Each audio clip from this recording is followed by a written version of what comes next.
croyons que c'est par ta bonté que nous sommes là. Merci pour ton amour infiniment glorieux. Merci pour tout ce que tu es en train de faire, que tu penses faire. Merci Seigneur pour ces moments et ces instants que tu as prévus. Te rends grâce Seigneur. Parle-nous de ton au nom puissant et glorieux de notre Seigneur. Que tout soit parti en fumée. Que vaut la vie sur cette terre? Nous sommes dans Seulement pour les livres chrétiens, chapitre 5, verset 16. À part cela, nous allons encore lire dans l'Épître aux Romains, chapitre 13, verset 11. Vous y êtes? Nous y sommes. Voilà, soyez bénis, merci. après quand tout se sera. Rajoutez le temps car nous sommes. Chez moi, dans ma version, il est écrit qui savent profiter du temps que Dieu leur laisse. Les jours que nous vivons sont mauvais. Bien-aimés dans le Seigneur,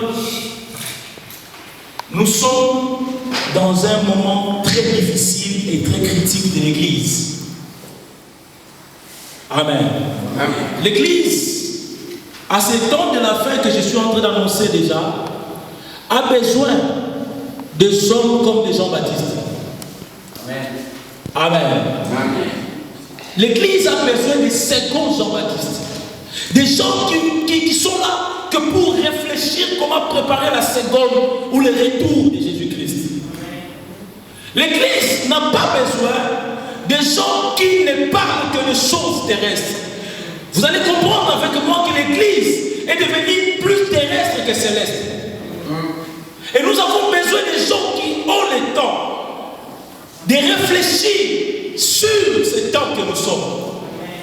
Et je bénis le Seigneur pour ce thème. Et je bénis le Seigneur pour cet homme qui est un second Jean-Baptiste, qui prépare le retour de notre Seigneur Jésus-Christ. Parce que le thème que nous sommes en train de parler est à caractère eschatologique. Amen. Qui parle du temps de la fin. Si tu pars partout ailleurs, tu verras des thèmes comme venez recevoir vos miracles, venez recevoir vos bénédictions. Bien-aimés dans le Seigneur, il y a moins de gens qui parlent de l'eschatologie, qui parlent du retour éminent de notre Seigneur Jésus-Christ. C'est pourquoi tu vas voir, beaucoup de gens ont vu des affiches, mais ne sont pas venus pour voir. Parce qu'ils ont besoin d'écouter ceux qui font du bien à leurs oreilles. Ils n'ont pas besoin d'écouter les signes des temps. Et je bénis le Seigneur pour ta présence. Rachetez les temps, car les jours sont mauvais. Ce thème a deux parties. Et je vais commencer par la première partie, racheter les temps. Et avant même que je dise ça, bien aimé dans le Seigneur, je veux que nous puissions comprendre quelque chose. La Bible s'interprète par elle-même. Amen. Et j'ai eu le temps d'étudier. Et je vais vous énumérer certaines versions et nous allons tous comprendre ensemble. Parce que c'est un séminaire, ce sont des enseignements. Nous allons comprendre ensemble quelle est la pensée de l'auteur, l'apôtre Paul, par rapport à ce qu'il vient de nous dire. Parce que lorsqu'on dit racheter les temps, où est cette boutique, ce magasin où on vend les temps? Quand est-ce qu'on a vendu les temps? Et où est-ce qu'on a vendu les temps qu'on doit encore acheter? Et nous allons comprendre que c'est un sens figuré. Il faut que les gens qui ont la révélation puissent comprendre qu'est-ce que l'apôtre Paul était en train de dire à l'église de l'Éphèse. Dans la version Louis II, il est écrit rachetez les temps car les jours sont mauvais. Ça vous connaissons d'ailleurs, c'est dans nos affiches. Mais écoutez un peu la version d'Arby, qu'est-ce qu'il dit? La version d'Arby dit saisissant l'occasion parce que les jours sont mauvais. Donc nous commençons à comprendre que racheter les temps veut aussi dire saisir les occasions. Parole de vie dit ceci. Profitez du temps que Dieu te laisse. Car les jours sont. Nous commençons à comprendre petit à petit ce que signifie racheter les temps. Parce que la parole de Dieu dit, profitez du temps que Dieu te laisse. Pendant ce temps, nous ne comprenons pas, Seigneur, nous ne comprenons pas, bien aimé, pourquoi Dieu nous laisse en dit en vie jusque-là. Ton ami est mort l'année passée, mais pourquoi toi tu es encore à vie? C'est parce que tu es en bonne santé, c'est faux.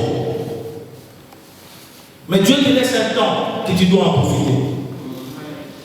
Je peux avancer. Amen. Et j'ai encore lu la version Semeur. La version Semeur dit exactement presque la même chose avec la parole de vie. Mettez au profit les occasions qui se présentent à vous, car nous vivons des jours mauvais. Mettez au profit. Moi je me demande, bien aimé dans le Seigneur, si l'Église est en train de mettre au profit le temps que le Seigneur leur donne, alors que l'Église est devenue plus terrestre que céleste. Si on avait invité les gens ici pour prier pour les malades, ils seront nombreux ici, parce que ce sont des choses terrestres. Comment? Français courant dit quelque chose que j'ai aimé. Faire un bon usage de toute occasion qui se présente à vous, car les jours sont mauvais. Dans le Seigneur, pouvons-nous faire pour faire un bon usage de toute occasion qui nous présente? C'est cela, racheter le temps. Pendant que le temps nous est favorable, rachetons, profitons de cette occasion pour faire ce qui est la volonté de Dieu. Amen. Je peux quitter ici pour aller à Paris. Je fais mon GPS, je trouve que j'ai 1 heure du temps. Mais je peux en profiter comment? Là où je peux rouler à 100, je roule à 105. Là, je suis en train de gagner les temps.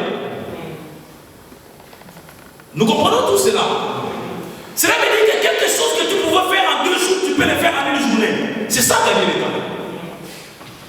Je suis en train de venir. Est-ce qu'on se comprend? Tu es là? Maintenant, je vais définir le concept. Je dis, normalement, racheter veut dire acheter de nouveau. L'homme de Dieu nous en a assez parlé, je ne rentre pas là-dessus. Mais l'apôtre Paul a parlé au sens figuré, comme j'ai dit. C'est pourquoi, bien aimé, lorsque tu lis la Bible, il faut comprendre. Parce qu'un texte tiré de hors de son contexte, c'est un prétexte. Dans son vrai sens, je le dis, c'est saisir l'occasion, profiter. Or, le terme aussi, racheter, ça vient du mot hébreu. Il est important que nous puissions faire une marche en arrière de foi pour comprendre l'essence, le vrai sens du mot. Il y a 2 mots hébreux qui parlent de racheter. Il y a le premier mot Gaal. Gaal veut dire quoi? Revendiquer un droit de propriété sur une chose ou sur une personne. Amen. C'est cela racheter. Revendiquer un droit de propriété sur une chose ou sur une personne.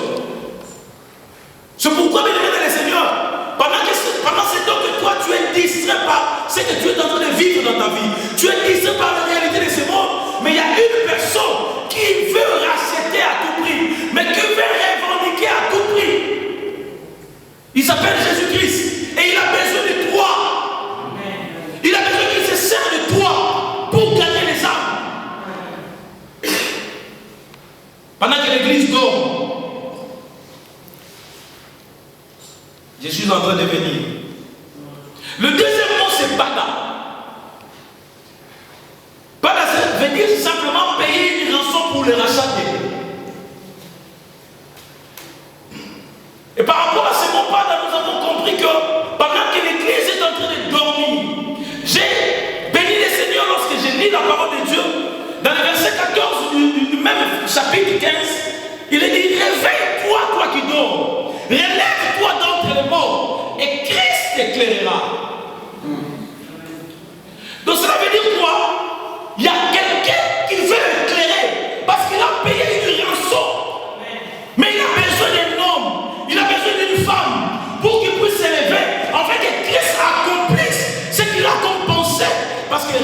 quand les jours sont mauvais. Amen. Qui peut se dire, moi je me lève aujourd'hui pour faire cela? Payer une rançon. Mais le même mot en grec veut dire exagorazo. Quand nous avons écouté ça hier chez l'homme de Dieu. Et le mot exagorazo veut dire exploiter à fond. Comment toi tu gères ton temps pour la gloire de Dieu? Comment? Est-ce que tu sais exploiter les temps que Dieu t'a mis sur la terre pour faire l'œuvre de Dieu, pour répandre le royaume des cieux? Est-ce que c'est cela ton ambition? Et c'est cela ton objectif? Il y a lieu, bien aimé, de réfléchir ensemble. Comment nous pouvons faire pour accélérer le royaume? Exactement ce que j'ai dit, exploiter à fond. Et nous voyons dans ce mot, il y a le mot agora, qui a l'essence d'une place publique ou marché. Alléluia. Amen. Lorsqu'on va dans une place publique, on a trois motifs. Soit on est venu vendre quelque chose, soit on est venu regarder simplement, soit on est venu acheter. Et le mot agora nous donne l'essence d'une place publique ou d'un marché. Cela veut dire quoi? Le temps est arrivé où toi tu ne peux pas casser la gloire de Dieu en toi. Tu ne peux pas casser que tu as reçu Christ. Il faut mettre le Seigneur au marché. Il faut répandre l'évangile du Christ. Le temps est arrivé où nous devons nous lever pour prêcher l'évangile. Tu ne peux plus cacher cela. Mais je suis allé dans un marché, le marché d'Argentine. Malheur pour moi, c'était un dimanche le matin, à 8h, où j'ai vu les âmes sauvages, les musulmans. Ils plévinaient, mais ils étaient là, en train de vendre l'image de leur grand prophète, en train de parler de leur grand prophète. Pendant ce temps, les chrétiens dorment. Pendant ce temps, les chrétiens sont en train de regarder les prix des choses, alors qu'eux, ils sont en train de faire le travail. Nous avons un produit qui est un produit nécessaire. Pendant que le monde meurt, mais nous avons un produit. Ne cachons pas ce produit. Ce produit, c'est Jésus-Christ. Nous voyons même les nations. Ils prennent un volet, un bandit. Ils le mettent en prison. Toi, tu vas faire 2 ans de prison. Il sort, il recommence les mêmes choses. Tu vas faire 3 ans. Il sort, il recommence les mêmes choses. Et moi, j'ai toujours dit aux politiciens, donnez-les-nous. Parce que nous avons un produit. Si nous donnons à ces bandits un produit, il va se repentir. Et la chance est rapide. Nous avons un produit. Le temps est arrivé où l'église doit se réveiller. Parce que l'église est en train de dormir. Pendant que les autres sont en train de travailler.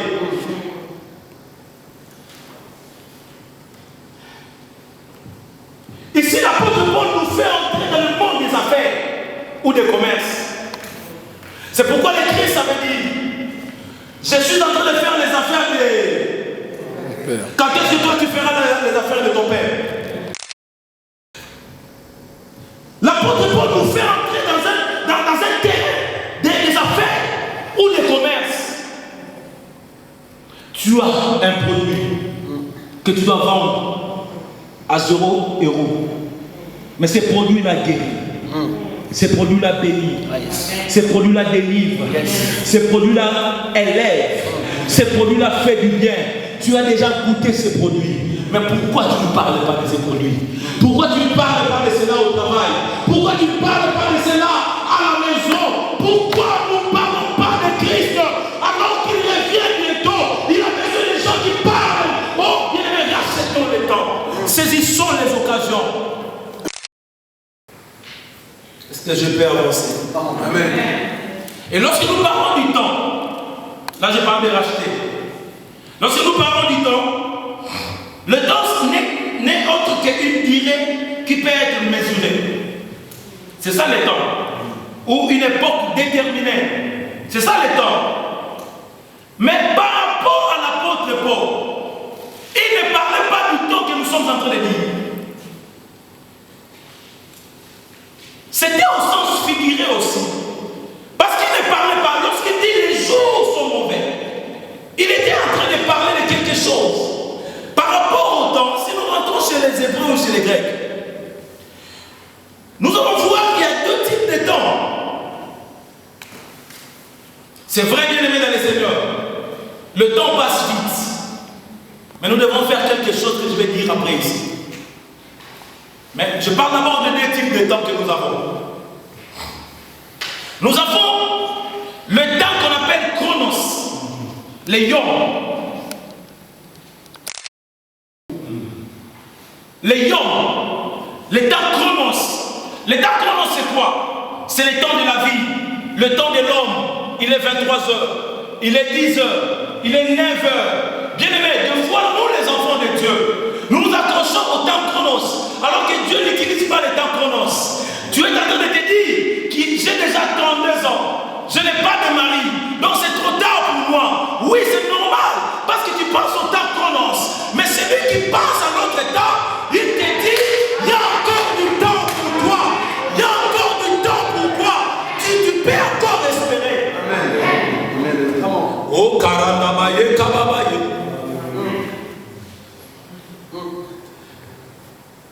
Et lorsque nous parlons de racheter le temps, nous voulons parler au juste de quel temps?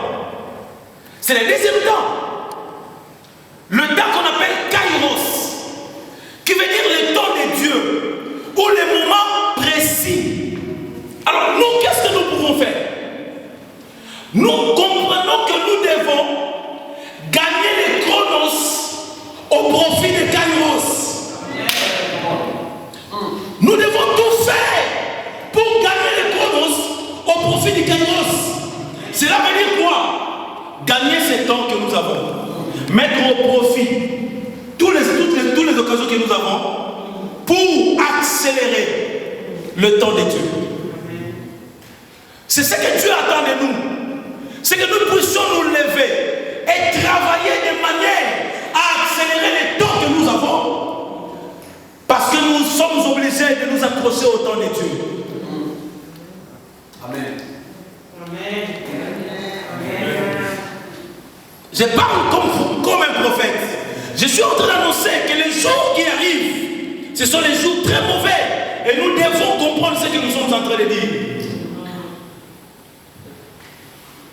Bien-aimés dans le Seigneur, l'apôtre Paul était en train de parler à une église. Mais l'église d'Éphèse n'existait plus. Mais aujourd'hui, l'apôtre est en train de parler à l'église Bethel. Amen. Amen. Mais voyons un peu, bien-aimés, quelques caractéristiques de l'église d'Éphèse. Qu'est-ce qui a poussé l'apôtre Paul à écrire ces choses? Quelles sont les caractéristiques? Il y a beaucoup, mais j'ai énuméré certaines caractéristiques. Et malheureusement, je vis que les caractéristiques-là se retrouvent parmi nous encore en ces derniers temps. Mon Dieu, voilà pourquoi nous n'avons pas seulement besoin de pasteurs qui peuvent faire des séminaires pour des miracles. J'aime les miracles parce que je suis un homme de miracles. Mais nous avons besoin, en ces temps de la fin, le pasteur qui parle, qui explique à quel temps nous sommes, à quel temps l'église est en train de traverser. C'est cela que moi j'appelle les seconds Jean-Baptiste qui prépare le second retour de notre Seigneur Jésus-Christ.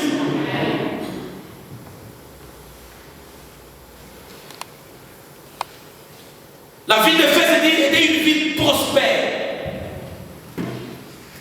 Si tu es d'accord avec moi, nous vivons dans un pays prospère. Un pays prospère où à cause de la prospérité, les gens sont devenus de mauvais cœurs. À cause de la prospérité, les gens ont changé à cause de la prospérité. Combien de gens que nous avons connus dans nos pays respectifs Et lorsqu'on arrive ici, ils ont changé de cœur. Peut-être que tu es parmi ces gens-là. Répands-toi, bien-aimé. Parce que Christ revient bientôt. Moi, je n'ai pas le ministère pastoral. Un pasteur, c'est un homme bon. Mais moi, un homme bon parce qu'il veut à tout prix, bon, c'est normal, c'est le pasteur. Mon bas te lit, pas tes nous disons. Mais moi, je suis un évangéliste qui te dit la vérité, qui te perce. C'est la vérité, réponds-toi. Ne regarde pas cette prospérité. L'Europe n'est pas le ciel. L'Europe n'est pas le paradis. Réponds-toi. Que la prospérité de ce pays ne t'engloutit pas. Que ce que tu es en train de vivre maintenant, ça fait 10, 15 ans, 20 ans, tu n'as mangé pas le McDo. Tu arrives ici, tu manges le McDo, tu penses que tu es devenu Dieu. Tu es arrivé au paradis, c'est faux. Répands-toi. Que la prospérité ici ne te distrait pas. Et la ville d'Éphèse était une ville prospère, où les gens étaient en train de regarder que leur prospérité, leur compte en banque, leur chèque, que tu n'aimes même pas mettre cela au profit de l'avancement du royaume. Vous pensez que nous pouvons encore rentrer à l'époque où on était en train d'évangéliser dans les rues? Mais non, à ce temps de la fin où le Seigneur a donné les enfants de Dieu l'intelligence, nous devons faire plus que cela. Pourquoi pas toucher les médias? C'est pourquoi je dis à toi qui vas me suivre, répands-toi parce que le Seigneur arrive bientôt. Pourquoi ne pas mettre le moyen au profit de l'Église pour répandre l'évangile de Christ? Écoutez bien aimés, de la même manière que toi, tu es devenu hostile au bar et au bar, là on fait les mauvaises choses. De la même manière, les païens sont hostiles à l'église. C'est pourquoi tu as donné les invitations, ils ne sont pas venus. Il faut sortir du cadre et aller chercher les païens là où ils sont. C'est là la mission. À ce temps de la fin, l'église ne fait plus la mission. L'église est devenue des missionnaires.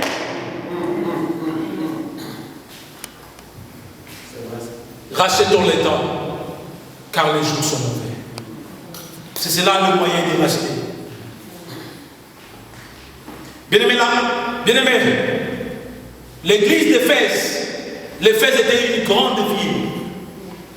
Si nous regardons dans notre pays, ici là où nous sommes, c'est une grande ville. Mais nous devons aller même aux extrémités de cette ville.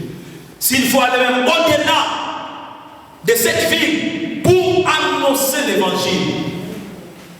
Si nous pouvons mettre même les moyens, même les médias, là où nous ne pouvons pas arriver, les médias peuvent arriver, pour que tout le monde au moins écoute l'évangile de notre Seigneur Jésus-Christ.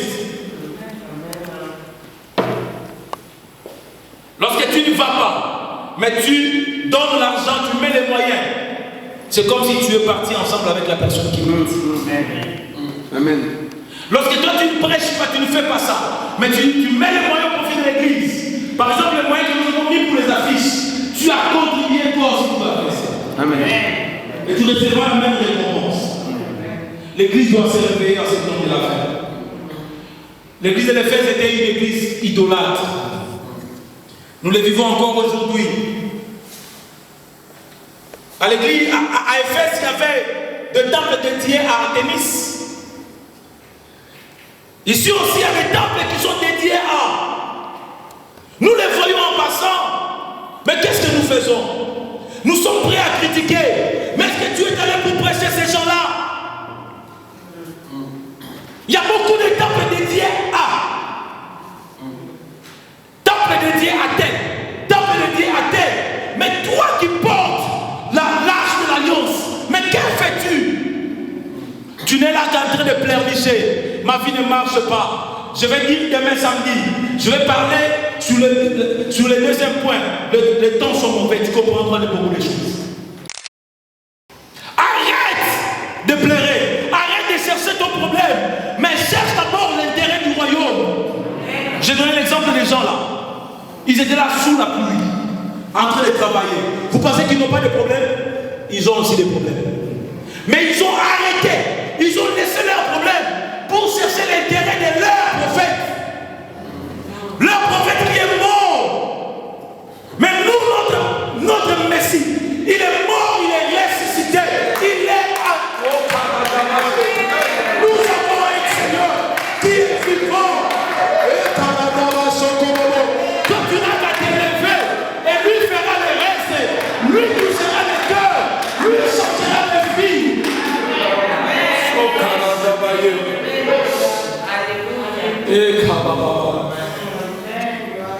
Bien-aimé, l'idolâtrie, c'est aimer avec excès. Pose-toi la question, qu'est-ce que toi tu aimes avec excès? Si tu n'as pas un bon ami, tu ne viens pas à l'église. Donc tu aimes les amis avec excès. Tu aimes ton mari avec excès. Tu aimes tes bijoux, ta femme avec excès. Tu commets l'idolâtrie. Tu commets l'idolâtrie. L'idolâtrie sous toutes ses formes, nous la commettons. Nous ne donnons pas la première place au Seigneur. Ce n'est pas un hasard que lorsque nous lisons la Bible, nous voyons dans la Bible, le premier verset de la Bible est écrit au commencement Dieu. Point virgule. C'est là qu'il y a dans toutes choses. D'abord, le commencement, c'est qui? Dieu. Si tu ne laisses pas la première, la priorité de ta vie, Dieu, tu es idolâtre. Réponds-toi. Ils avaient un amour passionné à leur divinité. Toi, ta passion, cet amour passionné, tu la donnes à qui? Tu la donnes à qui? Tu as tout le temps des excuses, tout le temps des explications. Alors que Dieu veut former une armée puissante pour aller annoncer l'évangile partout. C'est malheureux, Église. Église, nous devons nous réveiller. À Éphèse, il y avait une déesse de fécondité qui s'appelait Diane. Combien de femmes dans ce pays qui se comportent comme déesse à la maison? Aujourd'hui, il y a des divorces par-ci par-là parce que la femme se comporte en déesse à la maison. Réponds-toi. Parce que les jours sont mauvais.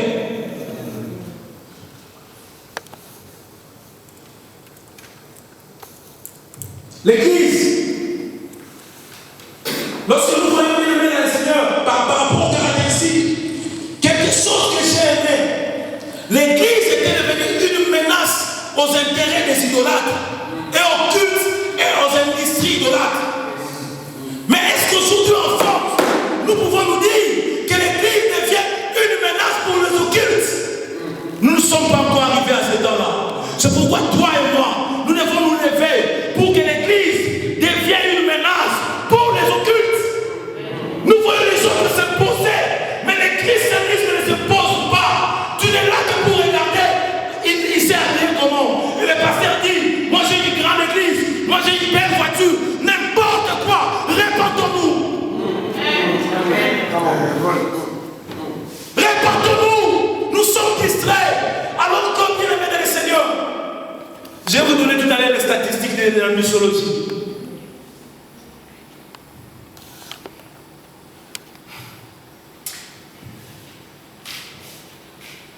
C'est ce que Dieu attend de l'Église dans ces temps de la fin. L'Église s'élève et devient une menace. Que les occultes disent que non, nous ne pouvons plus. Parce que les églises se sont levées. Parce qu'il n'y a pas la persécution. Il n'y a pas encore la persécution. Mais toi, tu es capable de fuir l'église parce que ton frère était mort. L'église n'est pas venue te rendre visite. Et quand il y aura la persécution, est-ce que tu seras encore à l'église? Rachetons les temps. Car les jours sont mauvais. Mais pourquoi racheter les temps? Pourquoi racheter? Ecclésiaste 3, premier et le verset 4e. Ecclésiaste 3, premier et le verset 4e. Le pasteur Jules va préparer pour moi, avec beaucoup de respect, Romains 13, 11. Je suis en train de répondre à une question. Pourquoi racheter?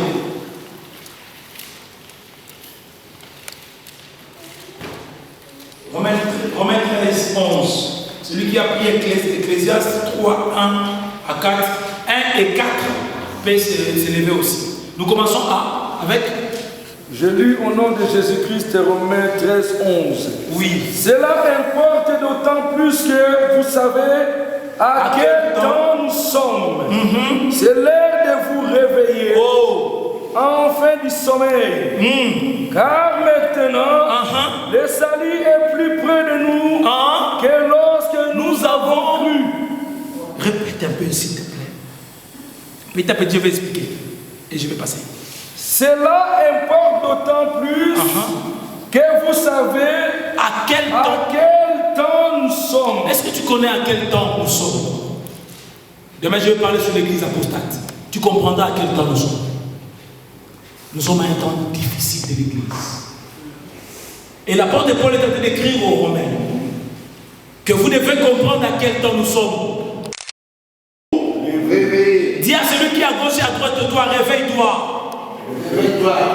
Réveille-toi. Bien aimé, celui qui dort inactif.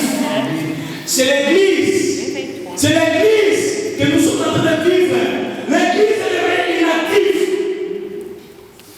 L'église est devenue inactive. Tu peux poser la question, mais il ne répondra pas, ne pose même pas. Combien d'âmes tu as donné depuis que le mois a commencé? Tu comprendras que l'église est inactive. Lorsqu'on parle de l'église, on ne parle pas seulement du pasteur, pas seulement de ses coéquipiers, non, de tout le monde. Je vais parler demain, je vais expliquer un peu sur l'église. Ne manque pas demain, invite beaucoup de gens. Continue. C'est l'heure de vous réveiller enfin du sommeil. Regarde, il dit enfin. Moi, je n'ai pas cette idée, mais vous comprenez c'est quoi enfin. Donc, vous avez assez dormi, mais c'est l'heure enfin de vous réveiller. Car maintenant, le salut est plus près de nous. Regarde, il est en train d'expliquer un mystère. C'est ce que toi, tu te poses beaucoup de questions. Depuis le temps que j'étais encore petit, on me disait que le Seigneur revient bientôt. Aujourd'hui encore, j'ai grandi, on me dit il revient bientôt. Quel est ce bientôt élastique? Tu as ta réponse. Le salut est encore plus près de vous que le jour où tu as cru. Lorsque tu vois les signes, oh, un jour on va parler sur l'eschatologie. Tu comprendras que nous sommes au temps de la fin. Les signes s'accomplissent. Comment nous comprenons que nous sommes au temps de la fin? Il y a un papa qui est parti au voyage. Ah, si je commence à faire ça, je ne vais pas terminer. Il y a un papa qui est allé au voyage. Avant de partir, il a appelé ses fils et ses filles. Écoutez mes enfants, je voyage. Je pars vous préparer la place. Mais là où je pars, je ne vous appellerai pas. Je ne veux pas vous écrire. Mais les jours où vous verrez que je vous ai écrit, comprenez que je suis à la porte. Les jours où vous verrez que je vous ai appelé, comprenez que je suis en train de... Et le papa est parti. Cela a fait beaucoup du temps. Parce que les enfants étaient en train de regarder le temps Chronos. Alors que le papa était en train de regarder le temps Kairos. Et un jour, alors que l'un des fils était parti à Marseille, l'autre est allé en Italie, et l'autre fille est allée en Belgique, les autres sont restés. Et passé beaucoup de temps, le papa a écrit une lettre. Et ceux qui étaient à la maison ont dit, il ne nous avait pas dit quand il viendra, mais il nous avait donné des signes. Comme nous avons vu ces signes, c'est que papa fait venir. Nous devons appeler nos frères et nos soeurs. Ils doivent rentrer. C'est à ce temps que nous sommes. Continue.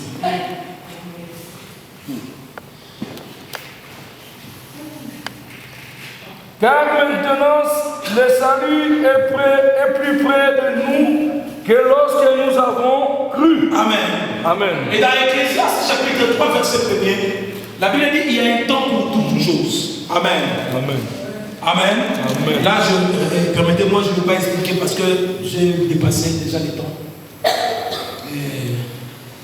Comment alors nous devons racheter le temps? Ça, c'est aussi une question que d'aucuns se posent. Lorsque tu as vu l'affiche, tu t'es posé cette question. Comment je dois, moi, tant que chrétien, racheter le temps?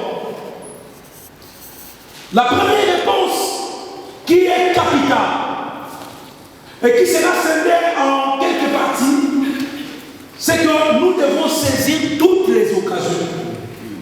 Dans 2 Timothée 4:2, là le pasteur va préparer ça. Si les prix veulent faire ci, pendant que je donne le temps, moi je donne, je rachète. Amen. Nous devons saisir toutes les occasions. Parce que par rapport aux explications, aux interprétations que nous avons lues, nous avons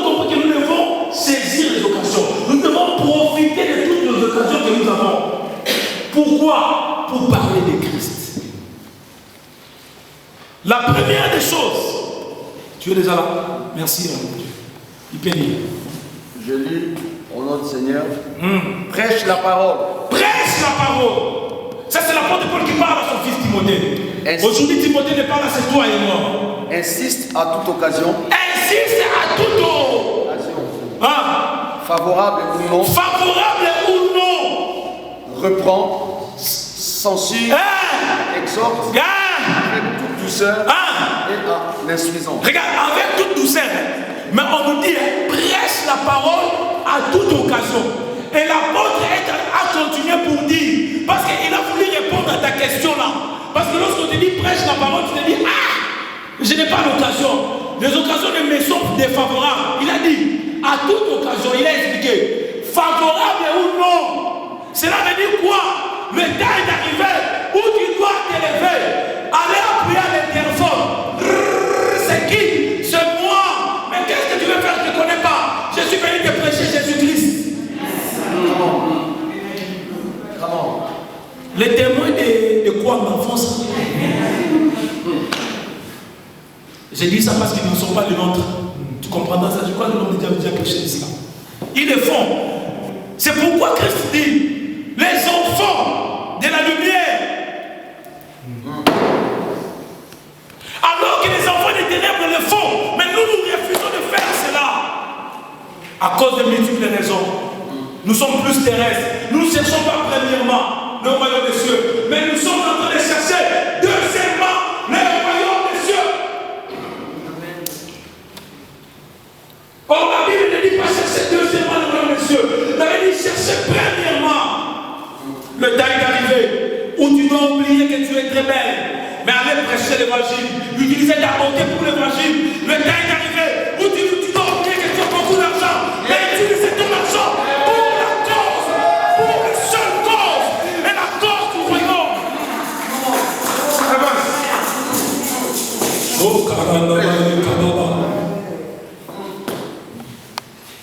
Voici comment nous devons faire. La première des choses, l'apôtre Paul est en train de dire quelque chose d'important. Nous devons vivre une vie chrétienne qui plaît au Seigneur. Nous n'avons plus besoin de faux frères, de fausses frères à l'église, de frères sorciers, de sœurs sorcières à l'église. Répands-toi, bien-aimé, répands-toi. Parce que le Christ revient bientôt, tu vas rester. Tu n'iras pas au ciel parce que tu ne veux pas te repentir. Comment? Marche dans la sanctification. Nous sommes arrivés dans un pays où tout le monde fait faire du mal et on témoigne même du mal. La Bible dit malheur à vous qui appelez bien mal, qui appelez mal bien.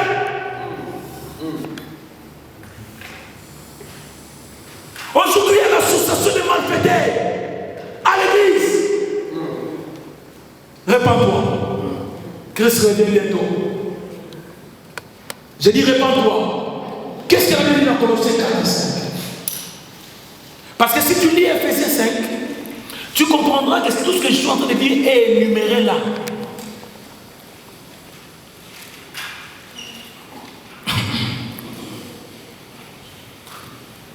Colossiens chapitre 4, verset 5, la Bible dit ceci. Conduisez-vous avec sagesse envers ceux dehors et rachetez le temps. Voilà. Il est écrit, sans la sanctification, personne ne verra le Seigneur. L'église est la colonne de la vérité. Nous devons prêcher cela. Que ça ne t'ungisse ou pas, nous devons prêcher la vérité. Laisse ce mari-là, il est le mari d'autrui. Répands-toi. Nous n'avons pas besoin de votre approbation. Nous avons besoin de l'approbation de lui-même. C'est lui qui nous a appelés.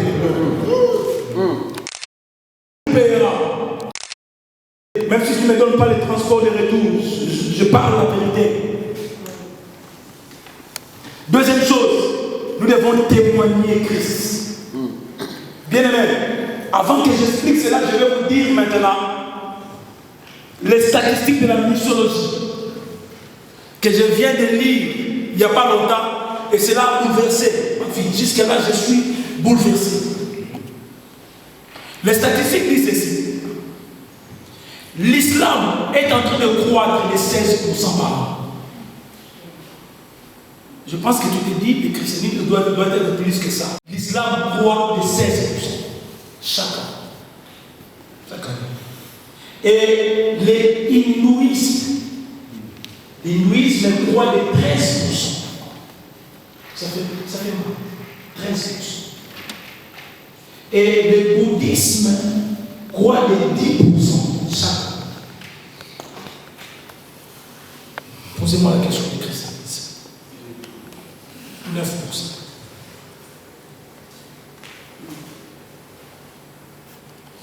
Alors, vous comprenez pourquoi j'ai crié ici? Parce que je savais ce que je suis en train de dire. 9%. Parce que l'église est distraite. L'église ne travaille pas. Nous ne prêchons plus Christ.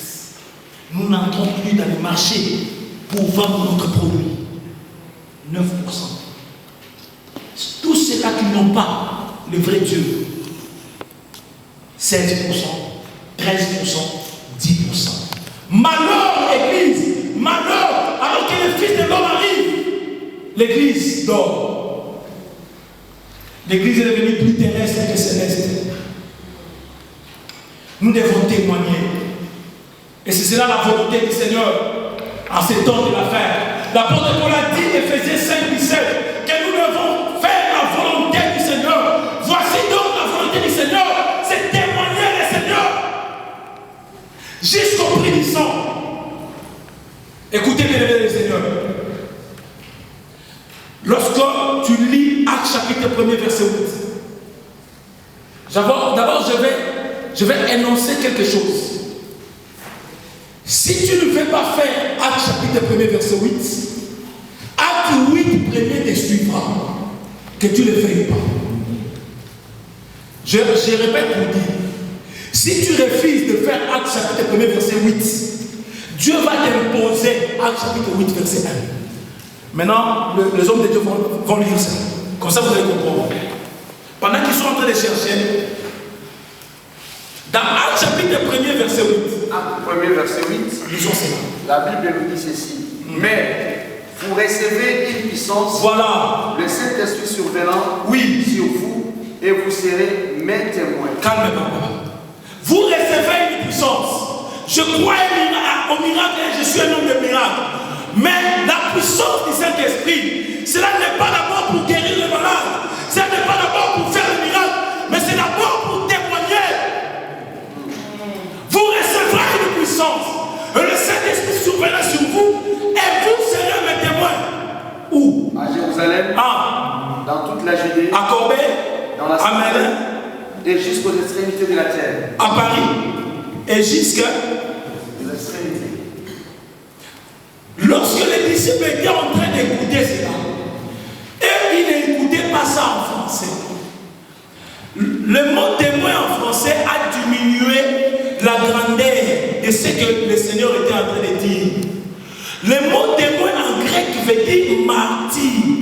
Donc quand les disciples écoutaient cela, ils n'écoutaient pas témoin, mais ils écoutaient martyr. Or, nous voyons même dans ces pays, si tu veux être témoin, tu risques d'avoir beaucoup de problèmes parce que tu es témoin. Mais eux, ils écoutaient plus que ça. Martyr, quelqu'un qui meurt, mais pour le bonheur d'eux. Et tu prends de mourir pour le bonheur des autres. Et le Seigneur les a dit, vous serez mes martyrs. C'est pourquoi tu verras, parmi tous les disciples, il y a seulement une seule personne qui s'appelle Jean, qui est mort de maladie. Tous étaient soit décapités, soit crucifiés, soit lapidés, parce qu'ils avaient compris que je dois me sacrifier pour prêcher l'évangile, qu'on m'arrête ou pas, qu'on me tue ou pas, mais je dois prêcher l'évangile. Où sont les chrétiens aujourd'hui qui peuvent se lever et témoigner le Seigneur? Oh, yes, come on. Vous serez mes témoins. Et le Seigneur a bien expliqué. Il a commencé, il a dit, vous serez mes témoins à Judée, à Jérusalem. Il a expliqué comment il devait s'étendre. Donc il devait commencer quelque part, mousse, mais pour s'étendre. Elle doit commencer quelque part, mais pour s'étendre. Il a commencé, il a expliqué.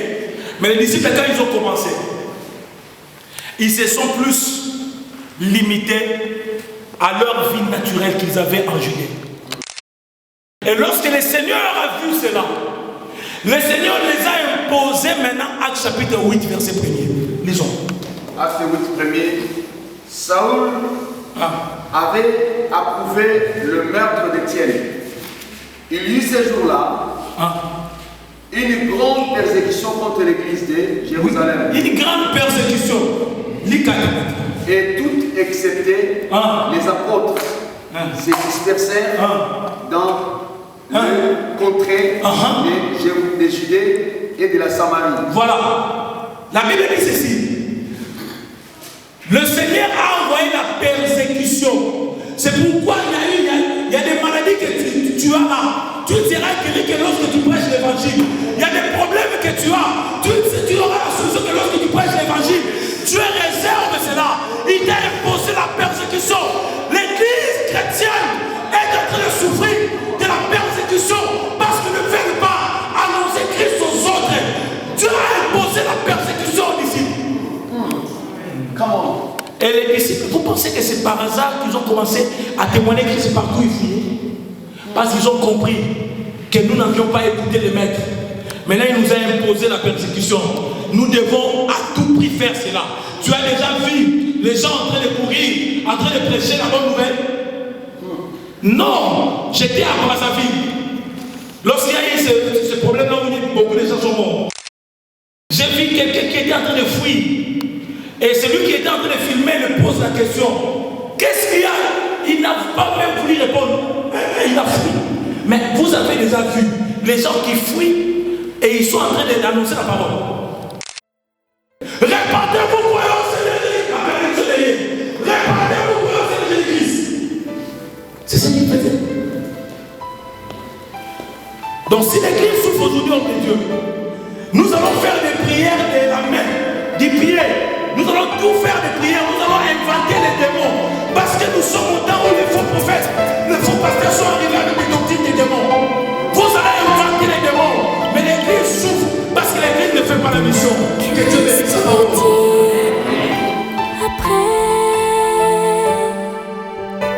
Après que tout soit parti en fumée, que vaut la vie sur cette terre? Seulement courir après des chimères.